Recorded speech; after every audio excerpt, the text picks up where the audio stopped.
Alright guys, so if you haven't seen this already, we got all informations we have about 2.0, all highlights, and I'm just gonna tell you it's amazing and we'll go over it as quick as possible. So first we have new characters. We already knew about Black Swan and Sparkle, Black Swan in first half, Sparkle in second. We have little Misha here, and for you Luocha wanters, well, sorry to disappoint you, but we'll be getting a dragon and a lion. So that's either a disappointment or a relief for you, because well, you get to save more for Luocha. Perhaps some of you want a dragon, I definitely do. But I think you needn't worry because we'll get enough Stellar Jades out of this for all the characters that you want. So just keep watching the video and you'll get to know how. But first, let's go over the new characters' combat roles. So Black Swan, we already know she's a 5-star sample. She applies some stacks to all enemies, and the more stacks you have, the more damage you do. It's kinda simple. Now Sparkle is a bit less simple because she does everything.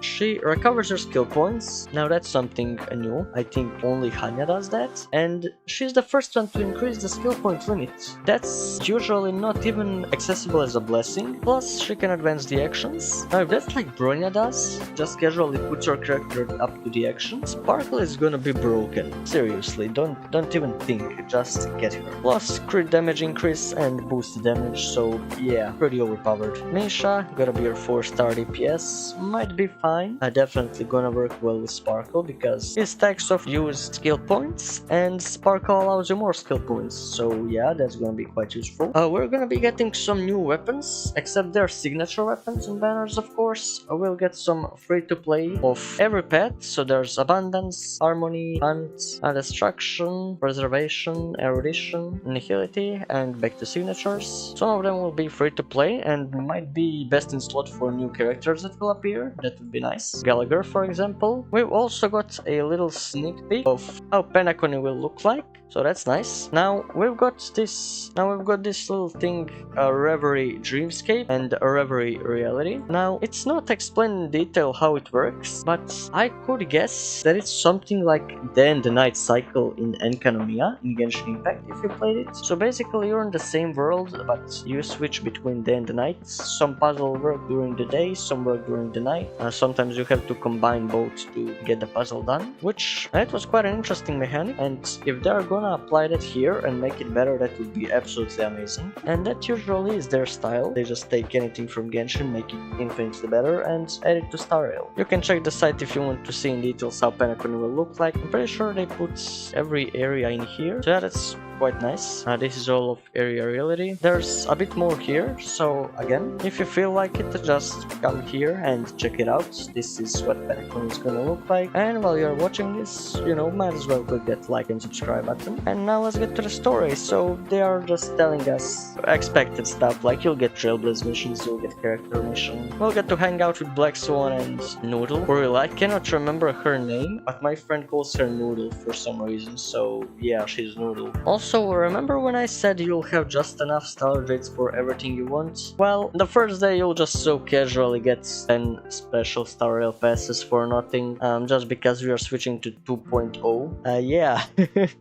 From the sky, here's 10 pulls. Yeah, that's gonna be very nice. Also, just the usual free 10 pulls. You probably expect this already because it's here in every update. There's also a couple of small quests, like Penacony Food Fest. This should be quite the easy quests, which will give us rewards, of course, that's the important part. There's gonna be Hanu's Prison Break, at which we will get to choose one free 4-star character. This is some sort of puzzle game mode, in which we'll get amazing rewards, such as self-modeling resin, and you'll get to choose out of one of these free 4-star characters. So yeah, it's gonna be quite useful and quite nice. I think we can actually expect some good game modes out of Star Rail because, well, they always do put up some good game modes. Check out the Pure Fiction, for example. And there's a couple more quests.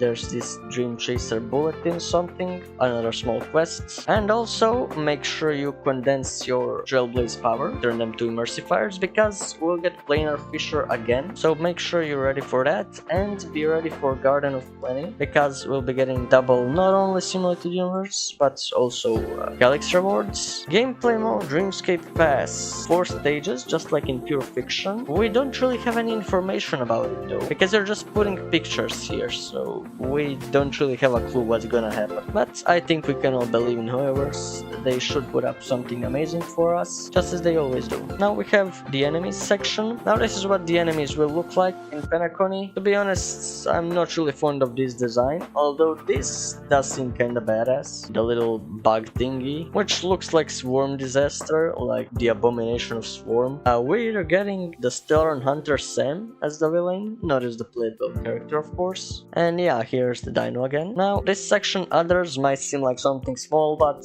no, it's not. So we're getting Loki's Offering, which will be something like Statue of 7 if you played Genshin Impact, and if you didn't, well, basically, you know those little shops? Yeah, that. You have certain materials you have to collect, then you go to this statue, you level it up, and then you get some certain rewards. Just like in Ghost Hunting Squad. Fate's Atlas, we'll get a nice little view of all quests we've played, probably. One of my favorite new functions is Relic Function Optimization. So they did this like updates, or a couple of updates ago in Genshin, I'm not sure, but now you can basically add +3 levels, +6 levels and such, instead of having to click auto add again and again and again. So yeah, it's gonna make our life a little easier and faster, which is nice. And while talking about making life easier, we're getting a chance to put more support characters. So that's either more characters for you to choose or more credits for you to get. And you can also showcase up to 5 characters now, so yeah, that's a nice little detail. We're getting new Caverns of Corrosion. For you guys who built Dr. Ratio amazingly already, I am deeply sorry for you, because, well, many people actually predicted it. That's just the way Hoyoverse likes to do things. They give you a character, and now we're getting his best slot set, probably. So yeah, just for you to know, he's getting a new best set. We also got some new enemies in Stagnant Shadow for leveling our Penacony characters. That's expected, of course. And new trace materials for Penacony characters. But that's given because we'll be getting quite a lot of characters now. Matter of fact, the Penacony characters will probably make up the majority of the characters in-game once they add them. So yeah, don't sleep on these trace materials. You'll need quite a lot of them. And they'll be quite useful very soon, because these characters are quite broken. Like, seriously, based on what I've read on Sparkle's combat rolls, this just seems like too much. I mean, she gives crit damage boost to all allies, gives you skill points, so that's new, and advances the action forward. Like, this is so hardcore that it might put Bronya out of S+ tier. Ron may too, probably. I wouldn't be shocked, really, because from what I'm seeing here, this just seems amazing. And she's Quantum, so yeah, as if Mono Quantum wasn't #1 team already, it's gonna be even more broken. So top 10 teams in the game are just gonna be Mono Quantum, probably. But apparently, since she gives skill points, that's gonna be amazing support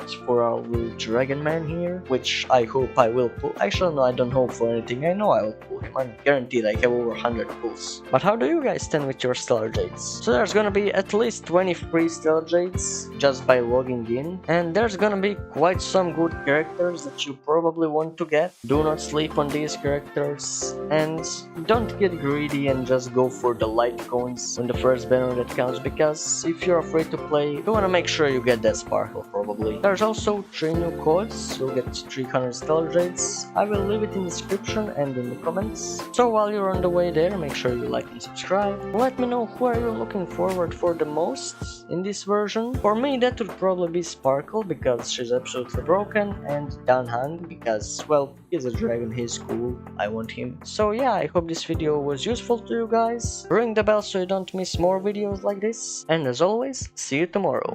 Bye!